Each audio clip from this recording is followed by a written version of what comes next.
U.S. entry into World War I. Key terms that you will need to know for this lesson: the term isolationism, neutral, unrestricted submarine warfare, the Lusitania, the Sussex Pledge, and the Zimmermann Telegram. The main idea of this lesson is what caused the United States to enter into World War I. The first thing we're going to discuss is the U.S. policy on the war. Before the war begins, the U.S., and even once the war had started, the U.S. wanted to remain neutral during the war. The U.S. policy was known as isolationism. Isolationism is a policy of remaining apart from the affairs or interests of other countries or groups. So the main thing here is that the United States really did not want to get involved, and they saw this as a European problem rather than as a problem that they needed to be involved in. The president during this time was President Woodrow Wilson, and his main claim to fame before the United States enters into the war was that he had been able to keep the United States out of the war. As you can see here from this picture, Woodrow Wilson's campaign slogan for 1916 was "Vote for Wilson, who kept you out of the war." And a lot of Americans were in favor of not getting involved. It's not until we see some of these main causes start to pop up that you're going to see the United States take action. So what did eventually pull the United States into the war? Most historians would have you believe that there are three reasons that this war is going to drag the U.S. into it. And that is going to be the sinking of the Lusitania, unrestricted submarine warfare, and the Zimmermann Telegram. Unrestricted submarine warfare was used by the Germans.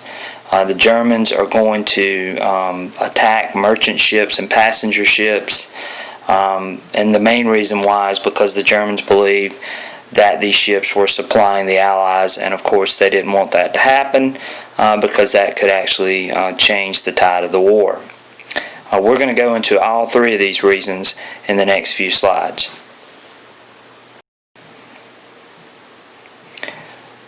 Before the war begins and during the war, the United States had mainly supported the group that would be known as the Allies. So the U.S. had mainly sided with the Allies when it came to support. The United States sent supplies and weapons to mainly Britain and France.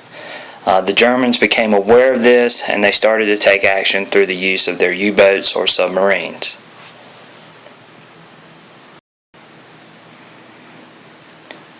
The Lusitania is going to be one of those ships that the Germans are going to take action against. The Lusitania was a British passenger ship that was carrying Americans to Britain in May of 1915. The Germans sank the Lusitania without warning it, killing 1,198 passengers. Of those 1,198 passengers, 128 of the passengers were Americans. The Germans claimed that the Lusitania was carrying weapons or contraband to the British from the United States. And of course, the Lusitania was. Even though the U.S. denied it, the truth is that they did have bullets and weapons on board. The United States really didn't want the Germans to know that they were actually helping the British. Americans became outraged by this act, and this is going to be one of the very first causes that would cause them to enter into the war. Here's a picture of the New York Times from when the Lusitania was sunk. And you can see the headline there, and then there's another little picture over to the side. Of course, the definition for unrestricted submarine warfare was a type of naval warfare when a submarine fires on a merchant or passenger ship without warning, and this was the practice that the Germans were using. Response of the United States to the Lusitania. The Germans, after the Lusitania, would actually sink another ship, another civilian ship known as the Sussex. The U.S. immediately demanded that the Germans stop sinking civilian and merchant ships. The Germans responded by issuing something known as the Sussex Pledge. Of course, again, the Sussex was the ship that they had sunk earlier. The Sussex Pledge basically said that the Germans were agreeing not to sink any passenger or merchant ships without issuing a warning and without saving lives. Again, here's a picture of the Sussex. Of course, you can see it's not a very large ship. It's a steamship actually, and you can see it here in this picture. But most of the people that were on board this ship were saved.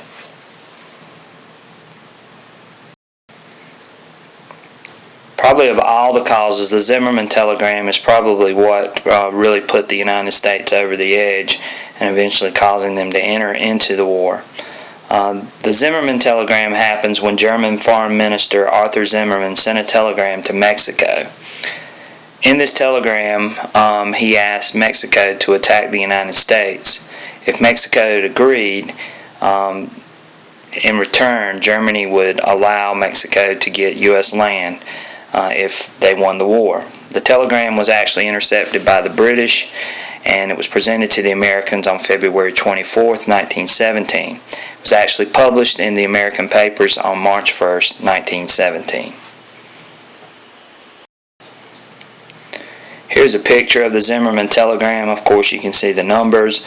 The British were able to decipher these codes, and they were able to figure out what these codes meant. Again, the U.S. became extremely upset about the telegram, and this is what pretty much launches us on the way to war.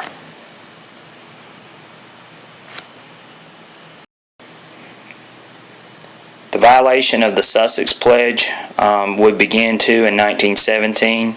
The Germans became frustrated by a naval blockade that the British had put up, sort of cutting the Germans off from getting supplies and weapons. In response to the continuous use of this blockade, the Germans decided that they had no other choice but to continue the unrestricted submarine warfare. This act violated the Sussex Pledge. Again, here's a picture of a U-boat sitting off, actually watching a ship sink. And again, the unrestricted submarine warfare started back in 1917.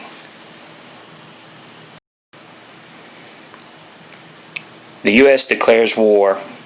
This final act of the unrestricted submarine warfare and the Zimmerman telegram, plus the idea of the Lusitania, the United States had just about had enough, and they knew that there was really nothing left to do but declare war. Now, part of this was because the United States did not want to lose a lot of their commerce or money that they were earning through shipping, and of course, if the Germans were interrupting that shipping, the United States was losing money. So economics played a big role in this as well. On April 2nd, 1917, President Woodrow Wilson would ask for a declaration of war from Congress. On April 6, 1917, Congress approves the declaration, and the United States enters World War I.